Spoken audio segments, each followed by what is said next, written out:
게다가 이게 좀 웃긴 게 제가 실제로 처음 가서 들었던 말이 씨발이었어요.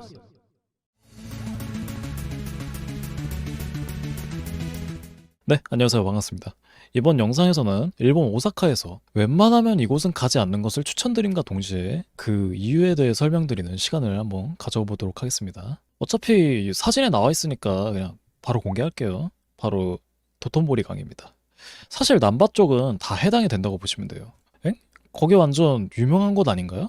오사카 여행을 가면 반드시 가보라고 하던데. 거기 관광객도 많고 괜찮지 않나요? 라는 의문이 좀 드실 거예요. 사실 저는 뭐 그렇게 볼 것도 없는데 저런데 왜 가지? 라는 생각이긴 한데 이런 개인적인 의견이나 뭐 제가 뭐 혐한을 당했다던가 개인적인 실망감, 불편함을 느껴서 이런 영상을 만들게 된 건 아닙니다. 사실 저런 걸 좀 실제로 느껴보긴 했는데 한이 담긴 영상은 아니라는 거죠. 지금 현재 일본의 전체적인 분위기에 근거해서 말씀드리는 거예요.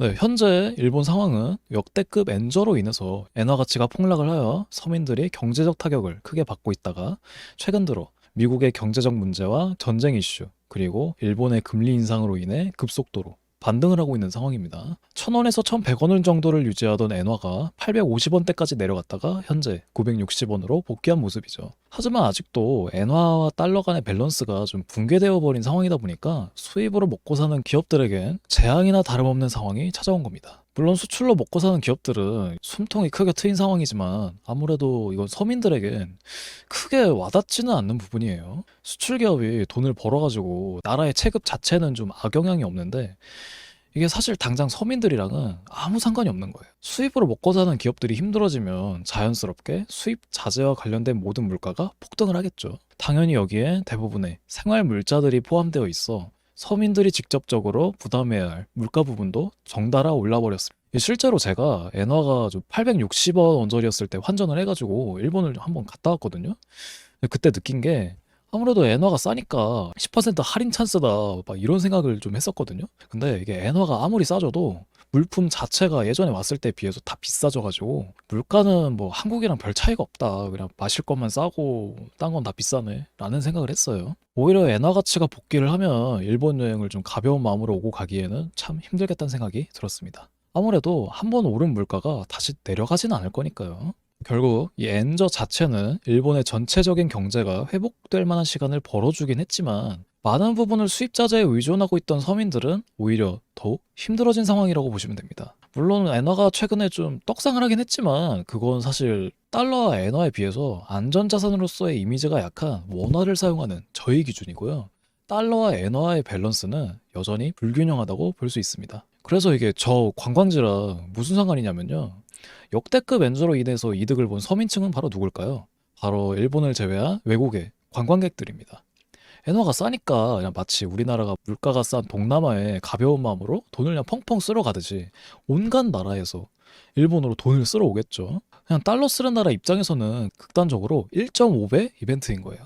게다가 코로나 사태로 인해 몇 년간 관광을 금지당했던 잠재적 관광객들의 쌓여왔던 관광 욕구가 터져나오면서 이 두 가지 원인이 말도 안 되는 시너지를 내기 시작했습니다. 결국 제가 방금 언급한 남바 쪽 관광지 대부분은 현지인이라고는 거의 찾아볼 수 없을 정도로 외국인으로 뒤덮여버린 지역이 돼버린 거예요. 그렇다 보니까 이게 일본으로서의 무언가를 느끼고 싶어서 방문했다가 그냥 뭐 한국인, 중국인, 미국인 등등 싱글벙글 지구촌의 축소판만 잔뜩 구경하고 나올 가능성이 높다는 거죠. 게다가 이게 좀 웃긴 게 제가 실제로 도톤보리강에 처음 가서 들었던 말이 씨발이었어요. 몇 명씩 모여있는 한국인들은 가끔씩 이렇게 이유 없이 욕을 해댑니다. 가오 잡아서 뭐 이득 보는 게 뭔지 모르겠어요, 저는. 사실 뭐 이런 구역이 아니더라도 대부분의 관광지에 해당하는 부분이긴 합니다만 여긴 밀집도가 다른 관광지들에 비해서 상상을 초월하므로 그만큼 이상한 사람을 만날 가능성이 높겠죠. 좀 여행 느낌을 내려왔다면 실망할 가능성이 높다는 게 저의 의견입니다. 실제로 잘 걸어 다니지도 못해요. 사람이 너무 많아가지고. 근데 그게 다 일본인이 아니라 외국인이라고 생각해 보세요. 그중 30%는 한국인이고 20%는 중국인이고 40%는 양놈들이에요. 아니 뭐 관광지에 외국인이 많은 건 당연한 거 아닌가. 외국인이 싫으면 그냥 외곽 지역으로 떠나면 되는 거 아니냐? 저런 것도 하나의 재미다라고 생각하실 수 있는데 여기서 두 번째 이유가 있습니다. 이 역대급 엔저로 인해서 서민 경제가 좀 많이 어려워졌다고 제가 앞에서 언급했었죠. 그런데 이 관광을 온 외국인들, 특히 달러를 기반으로 한 나라의 외국인들은 이러한 사정을 잘 모를 뿐더러 낮아진 엔화의 가치, 그러니까 1.5배 이벤트를 즐기러 온 사람들이 대부분이죠. 그렇다 보니까 저 지역에서 일하는 사람들은 외국인을 80%에서 90% 정도를 온종일 상대하게 됩니다. 그렇다 보니까 외국이랑 일본과의 그 문화 차이로 인해서 불쾌한 사건들이 굉장히 많이 일어나요. 그래서 그곳의 직원들이 스트레스가 굉장히 많이 쌓여있다고 보시면 됩니다. 아니, 그런 지역에서 일을 하는데 직원들이 그 정도는 감안해야 되는 거 아닌가? 라고 생각하실 수 있거든요. 근데 이게 도를 넘은 거죠. 관광객들이라고 다 착한 건 아니라는 점 다들 아실 거라고 생각합니다. 뭐 대충 한 5% 정도의 관광객이 진상이라고 쳐도 전체적인 방문자 수가 이렇게 많아버리면은 진상을 겪는 횟수도 좀 높아지겠죠. 100번 중 99번은 좀 평범한 경험을 했다고 쳐도 한 번의 부정적인 경험을 해버리면은 이 모든 경험, 그러니까 100번의 경험이 모두 부정적인 기억으로 뒤덮여버리는 게 사람의 심리거든요.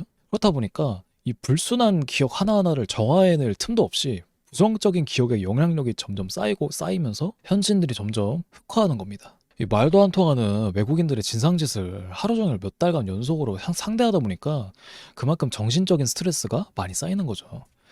그래서인지 몇 년 전에 방문했던 그 일본의 그 분위기랑은 좀 다른 느낌을 많이 받았어요. 실제로 일본인들 SNS 메시지 대부분도 제발 일본 좀 그만 와라, 너무한 거 아니냐라는 반응이 많았고요.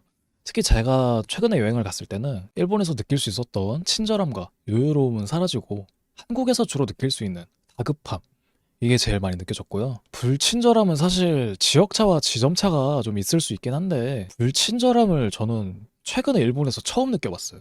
일본어를 잘 못하면요, 대부분의 매장, 그러니까 식당이나 상점에서 취급이 좀 변합니다. 처음에는 내가 뭘 잘못했나? 약간 이 느낌이 들었는데 이게 저한테만 그런 게 아니라 다른 외국인 손님들한테도 그러더라고요.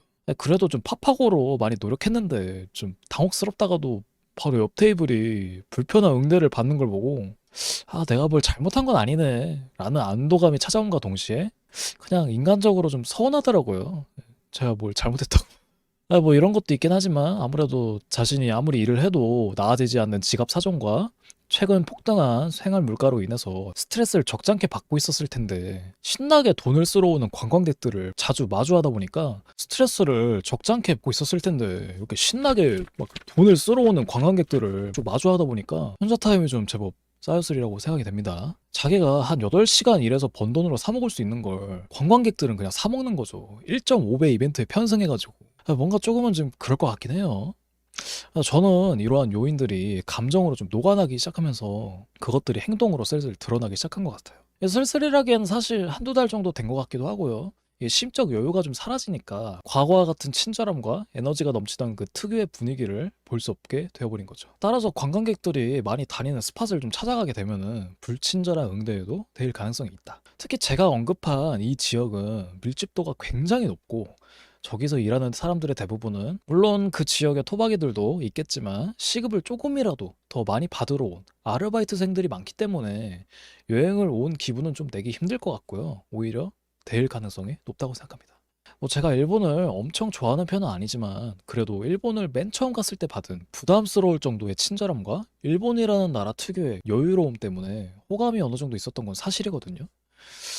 근데 저번에 다녀온 여행에서는 그닥 그런 것도 느껴지지 않았고 사람들 표정도 많이 변한 것 같고 파이팅 하자는 그 특유의 에너지도 하나도 안 느껴지고 뭔가 일본이 침울함이라는 늪 속에 빠져가고 있는 것 같아서 좀 안타깝긴 하네요. 아니면 이게 사실 세대 교체로 인한 문화의 변화일지도 모르겠다는 생각이 또 들긴 해요. 이게 사실 폭염 시즌이라서 비행기 값 싸고 막 숙소 값 싸다고 갔다가 정말 아무것도 못하고 돌아올 가능성이 크고 추석 때도 사실 이거 마찬가지인 거라서 지금부터 11월까지는 아예 일본이라는 나라를 안 가는 걸 좀 추천드리긴 하는데 나중에라도 만약에 일본을 방문하실 일이 있다면 관광객 밀도가 높은 구역은 웬만하면 피하는 게 좋지 않나.